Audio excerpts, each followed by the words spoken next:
Bonjour à tous, c'est Séverine, bienvenue sur le Happy Aspect Talk. Aujourd'hui, on va parler d'un sujet tabou, d'un sujet dont personne ne parle, la préménopause, la ménopause chez les femmes Asperger, enfin même chez les femmes autistes en général.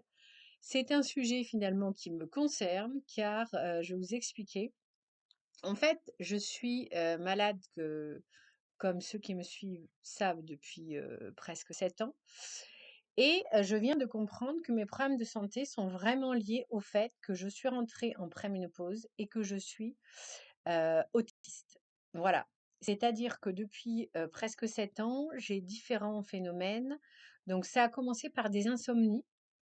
Et puis les insomnies après, des insomnies très sévères puisque je ne dormais qu'1 heure et demie par nuit. Et au départ, il n'y avait rien en apparence qui déclenchait ces insomnies. Je me sentais pas particulièrement mal.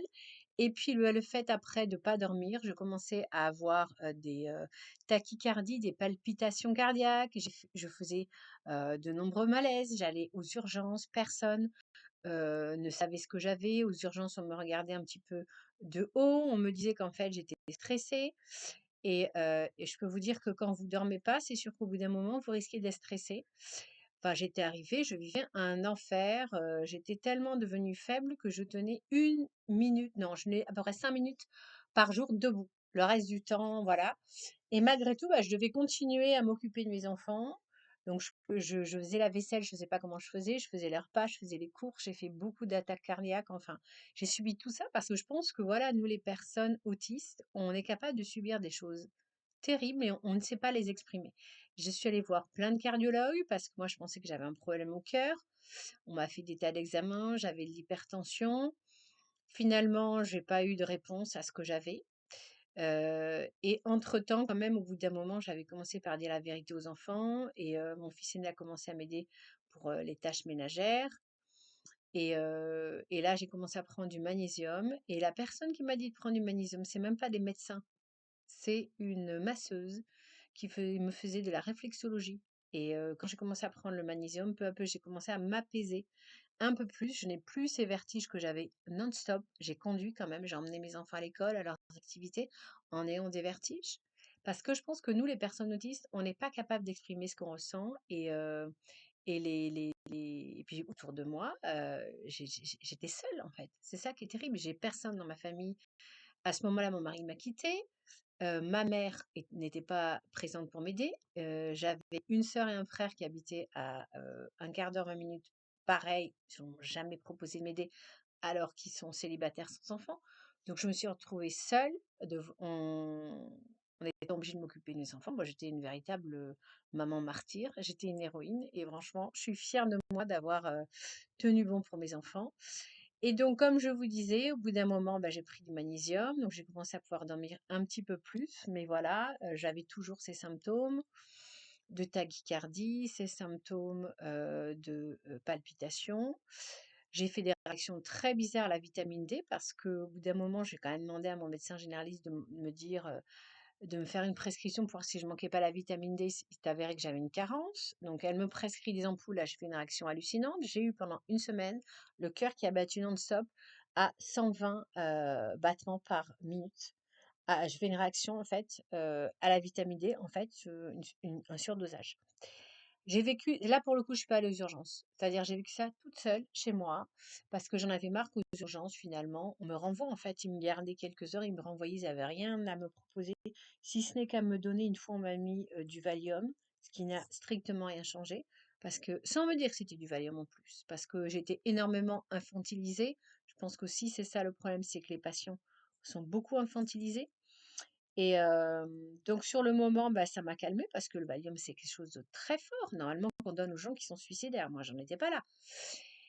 Et puis, le soir est arrivé et moi, tout se déclenchait. En fait, c'était très bizarre parce que mes crises, de tachycardie ou de palpitation, elles se déclenchaient souvent après le déjeuner ou le soir, quand j'allais me coucher, et cetera. C'était très, très bizarre.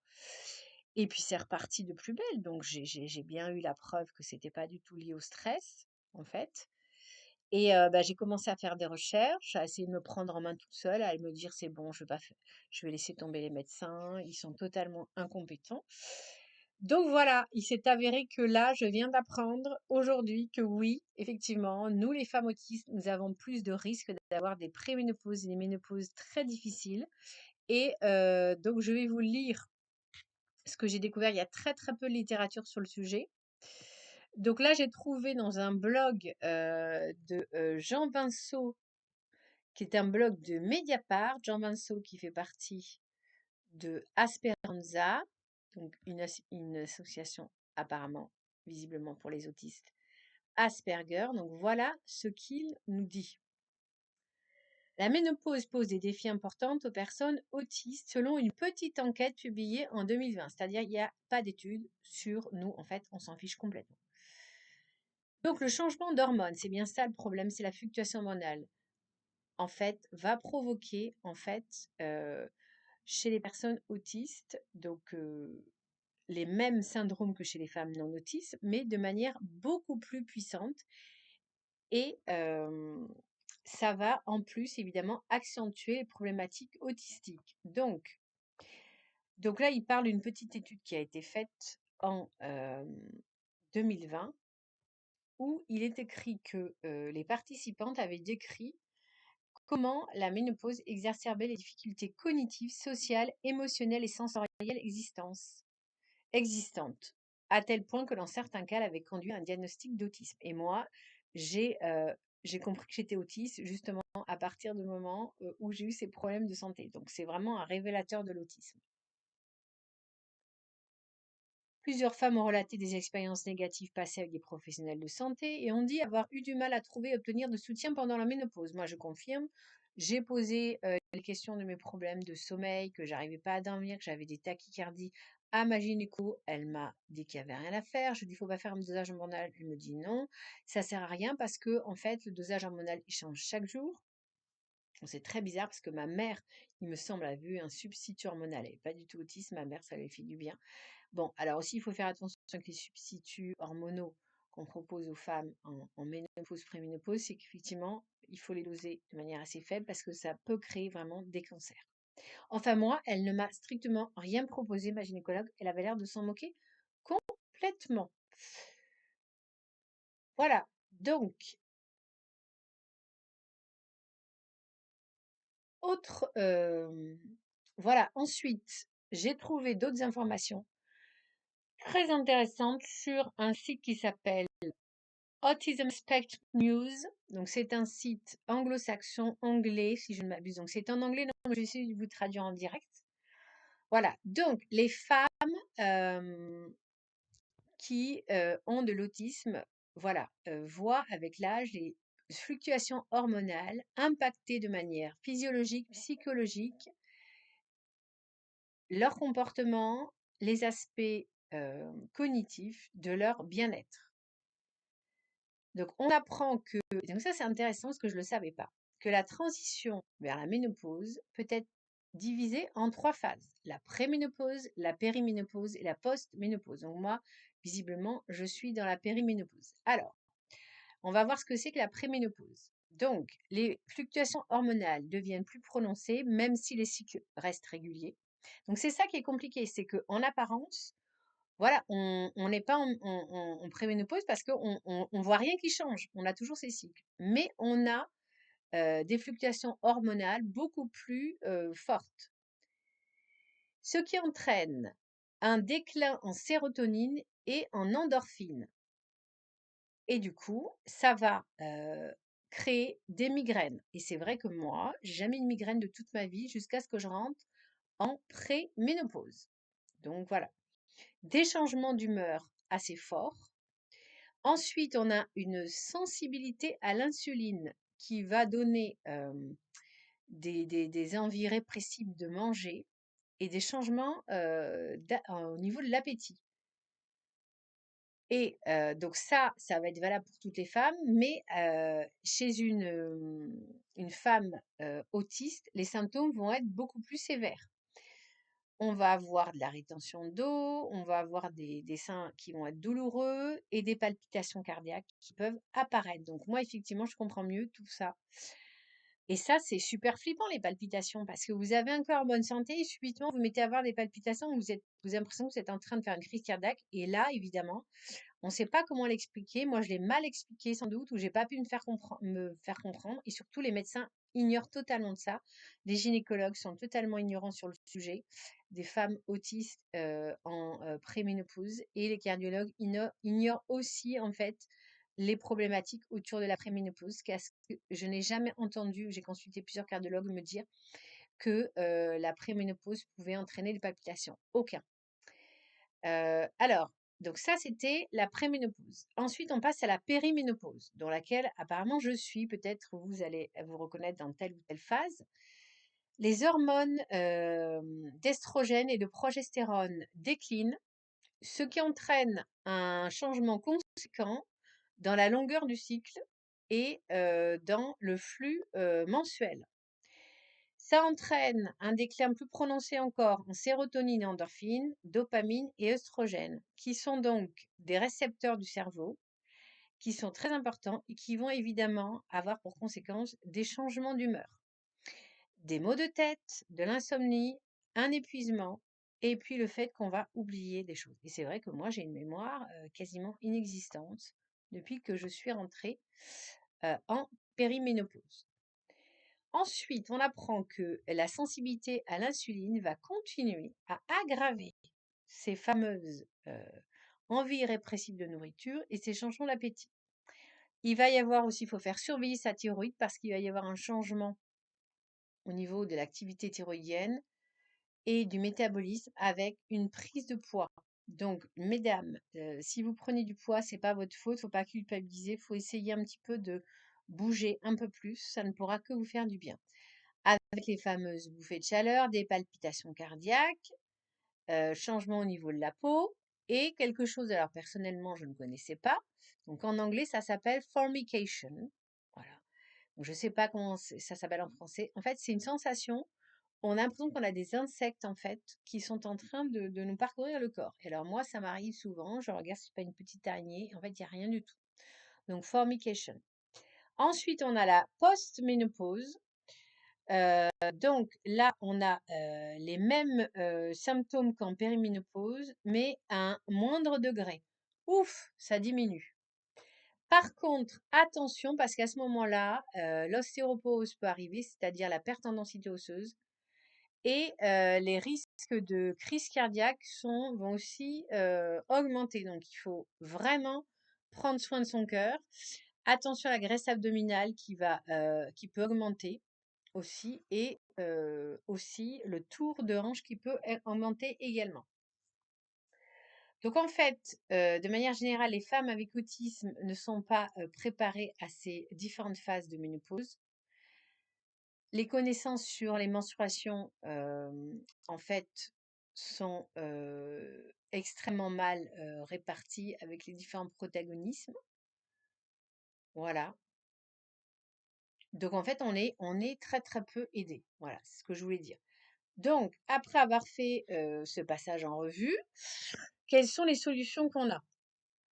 Alors, eh bien, vous pouvez, si vous le voulez, aller voir votre gynéco, mais cette fois, vous y allez concrètement en disant, voilà, j'ai des palpitations depuis que je suis en préménopause, périménopause ou postménopause. Voilà, essayez d'apprendre vraiment ces trois périodes. Qu'est-ce que je peux faire? Elle va regarder, donc vous allez voir votre gynéco, elle va regarder votre cœur, elle verra si elle vous oriente ou pas chez un cardiologue.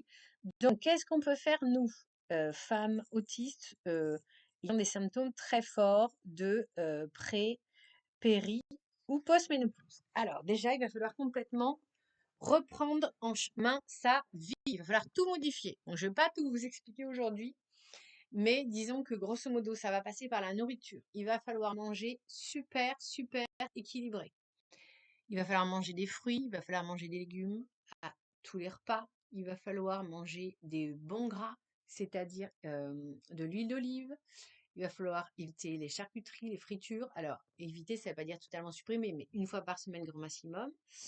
Il va falloir aussi éviter plutôt, alors, donc on a l'huile d'olive, bonne source de gras, l'huile de colza aussi parce que ça contient des oméga 3. Donc n'hésitez pas, moi je vais vous dire ce que je fais.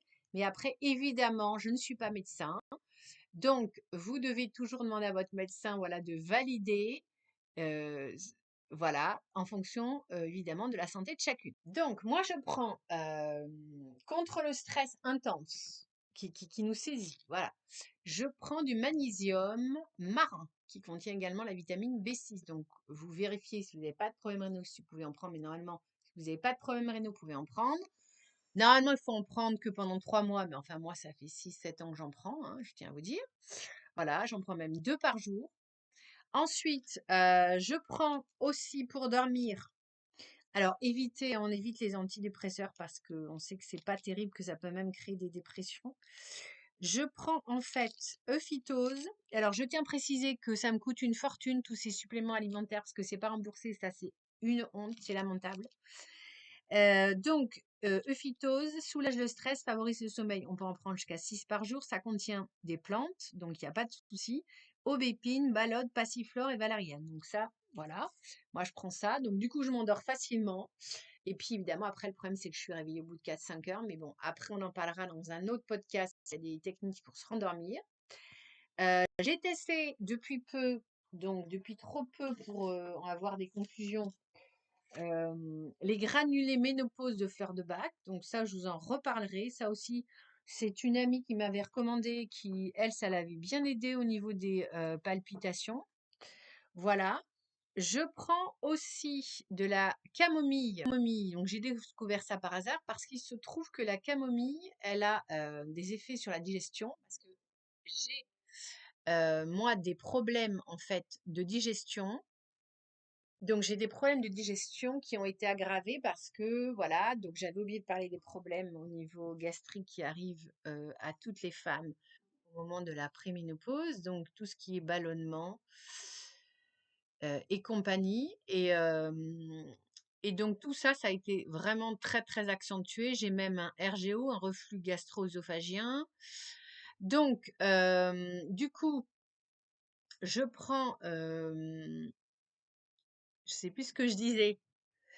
Voilà, donc je prends de la camomille parce que j'ai découvert que la camomille, c'était très bien pour les problèmes d'estomac et en plus, c'est un anti-inflammatoire. Donc vous pouvez sûr, mesdames, que tout ce qui se passe en nous, ça a créé plein de processus inflammatoires. Donc j'en prends. On peut en prendre.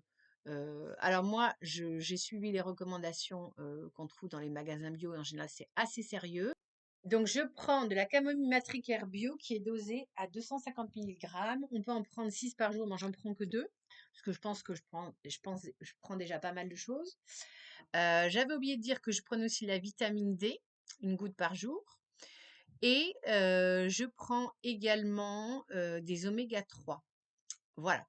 Donc voilà tout ce que je prends. Évidemment, j'essaye de bouger, donc je marche, je fais de la natation.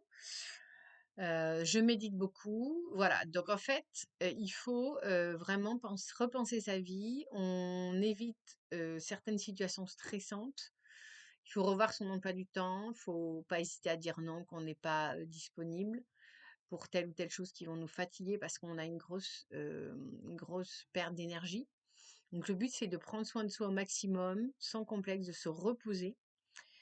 Voilà, donc je reviendrai sur ce sujet passionnant et complexe dans un autre podcast. En tout cas, soyez militantes pour la cause des femmes autistes.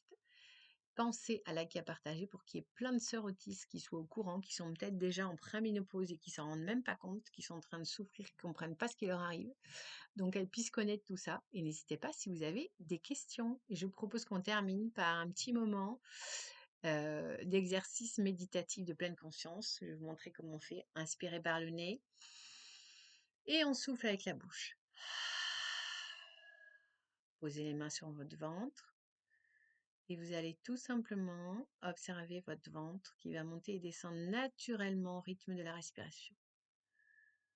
Donc on va partir pour 10 respirations tranquilles. On compte 1 chaque fois que le ventre monte.